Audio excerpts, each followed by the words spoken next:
Today we're looking at 4 puzzles. Comment down below how many you get correct. Let's jump straight in. Puzzle number 1 on your screen right now. Pause the video and give this a shot. White to play. How can you win? Now I should mention this is coming from Chess Calculation Training. We are on chapter 3.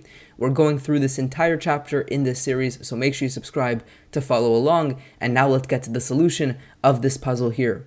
Now the move in this position is bishop to a6, a very nice idea, essentially distracting this pawn. If they take, the knight is now undefended. We infiltrate with devastating effect. The rook is hit, the king is hit, the bishop is hit. It's game over. Now they don't have to take, they can try to defend this pawn, but that won't usually lead to success. For example, queen to c7, well now this queen is also overworked. We can take the bishop, they take back, and then we take the pawn here, and again, we are winning huge amounts of material. On to puzzle number 2, white to play once again. Pause the video and give this position a shot.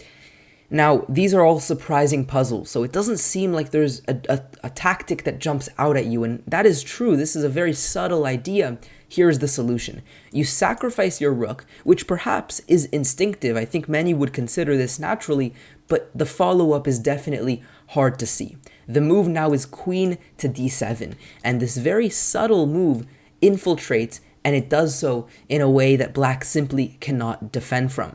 There is this huge mate threat. Because of the fact that we're also keeping contact with the rook, they can't defend this mate with the queen because then they lose the rook with checkmate. Now, it's very difficult to defend this pawn at all. They can go bishop h6, perhaps their only try, but this does not suffice. We take the pawn now with check, and after the king moves, we now can infiltrate knight to e5. Now, there's obviously some nice tactical ideas going on here with the smothered mate combination, which I'm sure many of you are familiar with, and otherwise, there's nothing they can do. I mean, they can't defend from this successfully. They have to really give back some material here, but it's completely game over, whatever they do. You are now looking at puzzle number 3. It is white to play again. Pause the video. What can you play here that wins immediately?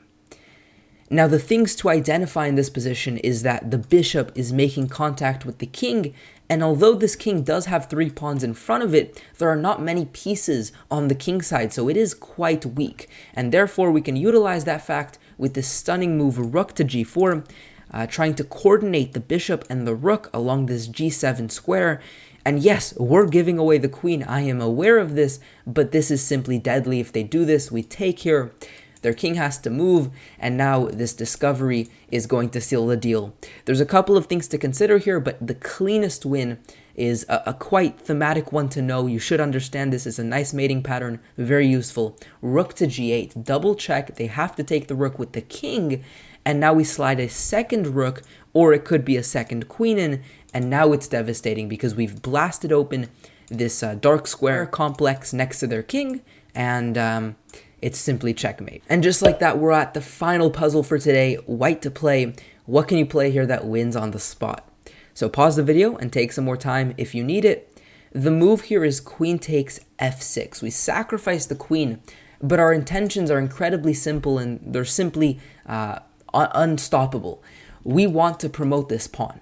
Now, previously, it should be noted the knight here was making that impossible. If we push, they can sacrifice the knight. And so our idea with this sacrifice is we win a knight for a queen, and we're going to get a second queen. So ultimately, we're going to win a knight, and this is just devastating. Now, there is one thing to be aware of here. Our counterplay on the king side is really quick, but you always want to watch out for counterplay on the queen side from your opponent. So, for example, if our knight wasn't here, queen takes a2 could be very deadly. Luckily, that does not work here, and no other attempt works either. They can sacrifice the rook to try to open up the queen, but we simply take with the king. This is nothing too major. They can indeed get a rook over to the 8th rank, either by this maneuver here, or just immediately and directly rook to c8, but this doesn't help. We go rook to g8 and we stop them at their tracks, and we're still going to promote whatever they do. Hopefully you guys enjoyed this video. Make sure you subscribe for more content just like this. Like this video if you learned something new from it, and I'll see you guys next time. Peace out.